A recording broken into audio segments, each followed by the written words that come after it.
So every now and then when I play speed chess, I'll come across a game where there's a valuable learning opportunity at some point in the game. And I had one of those moments a couple days ago in one of the games that I was playing.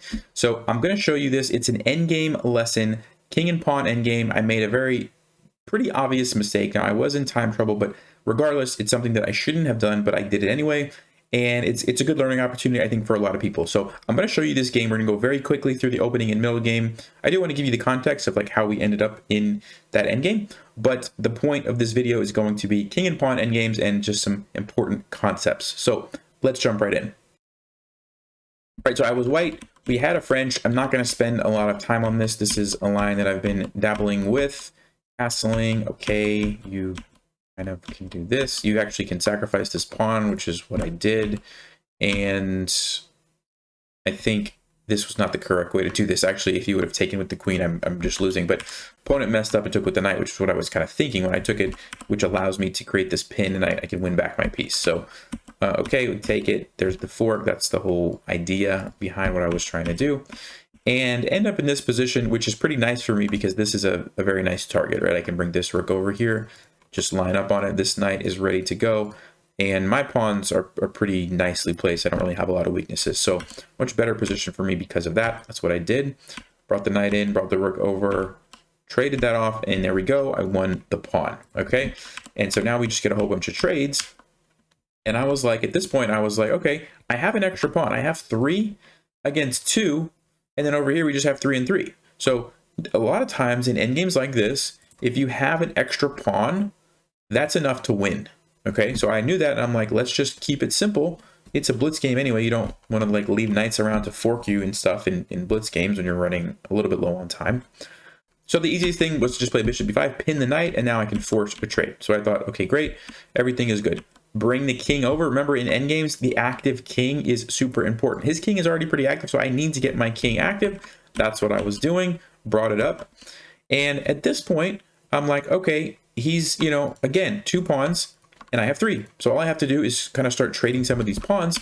G3, you know, not the greatest move. It doesn't really matter. But one thing that you're going to see, again, is usually you want to try to avoid situations like this, where one pawn is kind of stopping multiple pawns, right? None of my pawns can move forward without this pawn having the option to capture them. First of all, this pawn can't move forward, but even if these do, you know, move 2 spaces, there's en passant, right?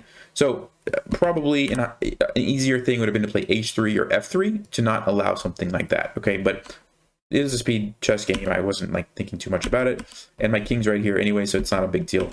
He does en passant, and I just take it. So again, same kind of situation. Traded this, same situation. I have 2 against 1. This should be a very easy win, okay?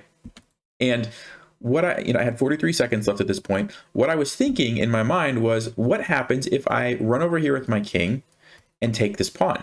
And so I was kind of just calculating very quickly. 1, 2, 3, 4, 5, 6, 7, 8, 9. So I thought, okay, it's going to take me 9 moves to get a queen. And then I was thinking, how many moves is it going to take my opponent? 1, 2, 3, 4, 5, 6, 7, 8, 9. Now, if his king is there and I get a queen here, that actually is checked, so it buys me an extra move. But regardless, he's going to just probably move here. This pawn is still going to be ready to get a queen. I was like, I don't know, that looks like it could be a draw. I'm not sure if that's the easiest way to do this. So because of that, I decided to go back here and not let his king come over and get my pawns, which was an okay decision. But what I kind of missed about the position, and it's because I was a little bit low on time, I didn't really have time to think about it, and this is the crucial lesson.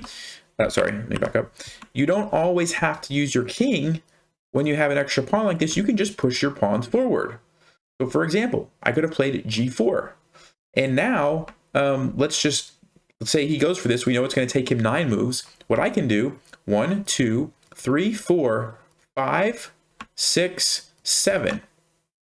Right? And it doesn't matter if 1, 2, 3, 4, 5, you know, he wastes a move to capture me. At the end of that, I still have 6, 7. So you see that it's 7 instead of 9 when I used my king to take the pawn. So I saved 2 moves by simply pushing the pawns forward instead of trying to get it with my king. Okay, so remember, when you have an extra pawn, you have 2 options in those situations when the king's not around.